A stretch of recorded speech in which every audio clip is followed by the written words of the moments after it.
In this video I'm going to show you how to crochet this mitered square. Now a mitered square is essentially a square motif with a distinct seam that runs diagonally across from corner to corner. The basic approach to crocheting a mitered square is to start from the outside and then work rows inwards, creating a decrease at this corner. So your starting chain is going to be long enough to cover two sides of the square.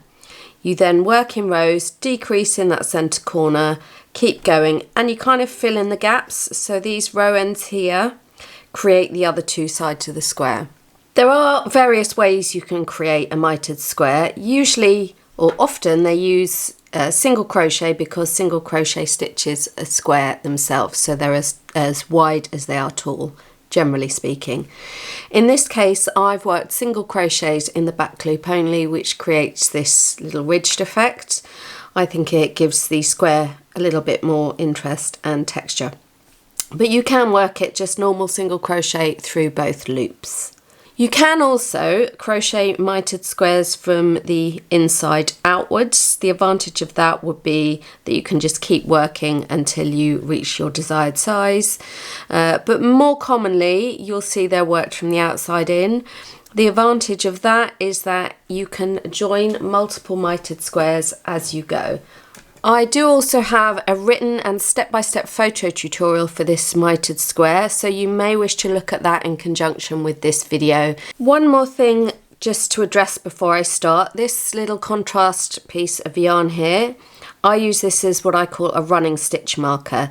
So each row I'll work along and then I'll get to my decrease section here. I'll show you this step by step in a moment, and I will pop a marker in that decrease, and instead of using a traditional stitch marker to take out and put in each row, I actually just thread this yarn through the decrease stitch. You can see it creates that nice dotted effect, and that way not only is it easier than taking markers in and out, you just use the crochet hook to pull it through, but also I like this method because you can see I have that straight line. Let's put it down so I can see that my diagonal decrease is straight. If I accidentally work too few stitches here and place the decrease off center, this running stitch marker is going to illustrate that. So I just wanted to address that in case you wondered halfway through what I'm doing with this. Okay, without further ado, let's get on to the tutorial for the crochet mitered square. So I've got my 4-ply yarn here and I've got a 4mm hook. I don't want the hook too small. This is the hook size that I find works best for this pattern. Obviously different hook size, different yarn weight will create different size squares. You can actually work this pattern in any yarn weight and a suitable hook. I would go up about a hook size from the recommended size for your yarn. Okay, so I'm going to get started by chaining 42 stitches. So I have chained 42 and I've put a stitch marker in the 21st chain. That is going to be halfway along. We're actually going to have 41 stitches. The 42nd chain is a turning chain which doesn't count as a stitch. This is essentially going to give us 20 stitches each side and then our little one in the middle of the marker. So starting in the second chain from the hook, and I'm going to be using US crochet terms here, I am going to crochet a single crochet in 19 stitches. That's one. Okay, so I've crocheted 19 stitches, which leaves one stitch before the marker. So that marker is in the center of my chain. Let's just see that so you can see it a bit clearer. So I've got that one back loop here, then my mark stitch. Now, because the mitered square is worked from the outside in, where this marker is, this is going to be a corner and it's going to be a decrease. And there are various ways that you can work this decrease at the corner. The way I've chosen to do it for this particular version is to skip this stitch here, so that would be the 20th stitch, and then I'm going to work a single crochet in that marked stitch, and then I'm going to take that marker out, and I'm going to replace the marker in that stitch that I've just made. Let's just take the hook out so you can see it a little bit more clearly.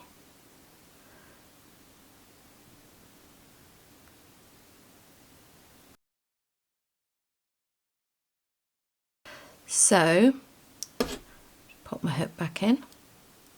So that is going to be my middle stitch. That there is going to be my middle stitch, and that's essentially going to be the corner. Then I'm going to skip that next stitch and work a single crochet into the next stitch and all across to the end.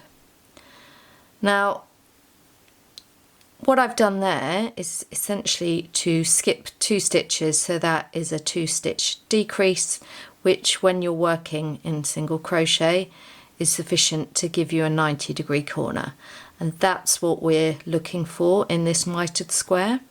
So we start working, if you think of a square, we start working 2 sides of the square. That's what the long chain is, and then we work inwards, and as you work you make the decrease at the corner, and the row ends become the other 2 sides of the square. That will make a lot more sense as we progress. So let's just make it to the end of the row. I've worked to the end of the row, and I'm just going to chain 1 for my turning chain, which is not going to count as a stitch. So because it's the first row, it's still a little bit wiggly, but that'll even out nicely. So you can see there where my marker is in the corner, I've got the outside of the square. And for the rest of the pattern, essentially all I'll do is work down to the stitch before the marker, skip a stitch, work a single crochet in the marked stitch. This is all going to be worked in the back loop only from here on out. For this type of mitered stitch, I work in the back loop only because I like the texture it gives. You can equally work in both loops. The principle is the same. When you're using a single crochet, the advantage is that single crochets are generally as wide as they are tall, so they're quite a square stitch, which means you're going to end up with the same number of rows as stitches. So on this outside, we've essentially got 20 stitches and then our corner. Now we didn't work that 20th stitch in the first row, but we're going to end up with 20 across there and then 20 rows. You can either count your stitches and ditch the marker altogether, or you can work to the marker. So I'll show you this first row working to the marker. So last row we worked 19 stitches. This row we're going to work 18 stitches. That's 18 single crochet in the back loop, and here is the back loop. So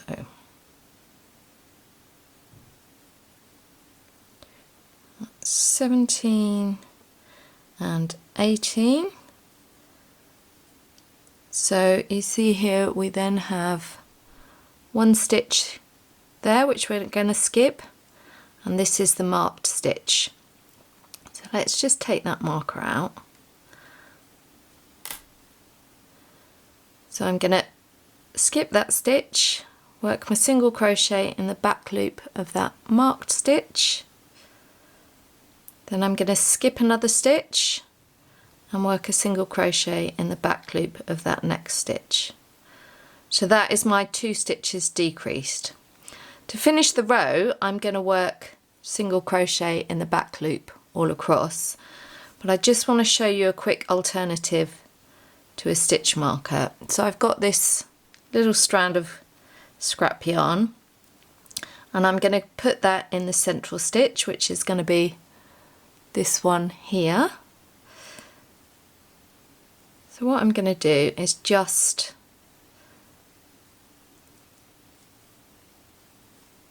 going to loop it on there. And what we're going to do to avoid counting is we're actually just going to use this as a running stitch marker. So I'll leave that there for now. If you prefer the stitch markers, just move your stitch marker into that central corner stitch each row you work. So I've worked 1 single crochet already there, so 2, so I'm going to work 18, which will take us to the end. You should always have the same number of stitches each side of that central decrease stitch, otherwise you won't get a square. You'll also be glad to know that the first row of this pattern is the most tricky. It gets easier and quicker as you progress because each row gets shorter and shorter. It's very satisfying. There is my last stitch of that row. So I'm going to chain 1 and turn, ready to work the third row. You can see it's getting a little bit less twisted up as we work. You can also see we've got a little ridge there, which is what comes from working in the back loop. So that corner is starting to take more form. So the next row we're going to work to 1 stitch before the mark stitch.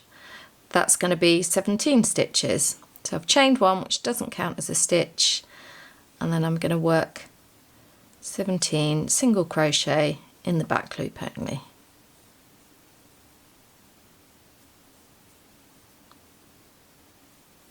See, I've already lost count, which is why the marker is useful. Even if you are using the marker, it is good to just check on your stitch count because it's quite easy to miss one. So for the corner, I'm going to skip that stitch, and then I'm going to work my single crochet in the marked stitch, and then I'm going to skip the next stitch and work my single crochet in there. Then I'm just going to carry on working my single crochet in the back loop all the way to the end. So that should be 17 single crochet, and I'll just chain 1.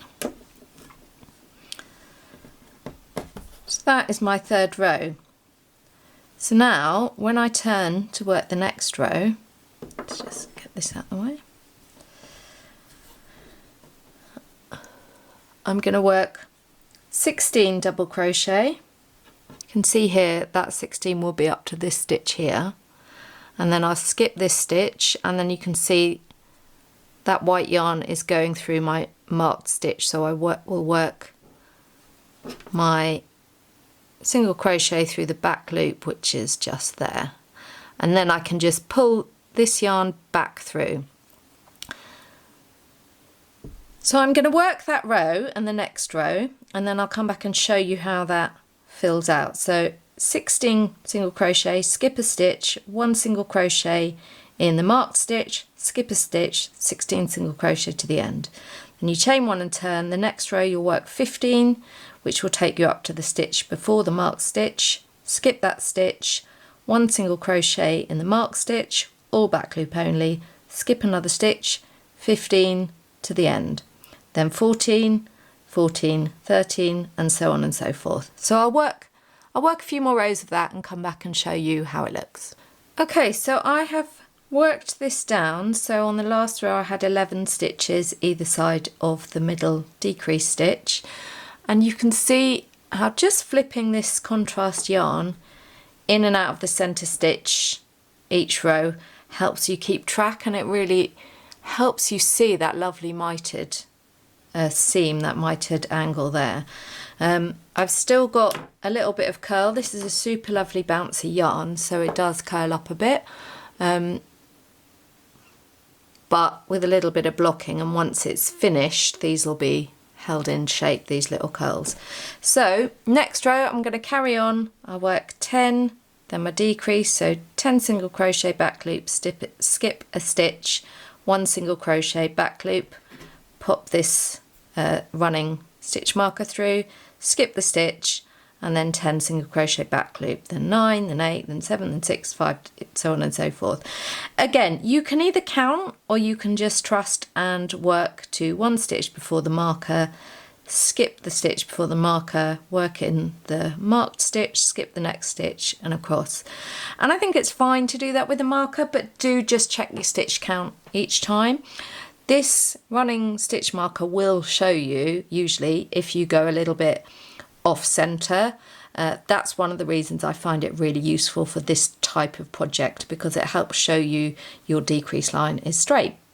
Okay, I'm going to work down towards the end and then I'll show you how we finish it. I have worked this down, so on that last row I've got 7 stitches, so I've got 3, 1 in the center and then 3, and you can see it's nearly filled in all that middle. Now obviously looking at this, it's not square. There's 2 reasons for that. Partly the tension changes with the different row lengths because there's more influence of these ends. Also, my tension tends to change when I'm working on camera, so my tension on these first few rows was probably quite a bit looser.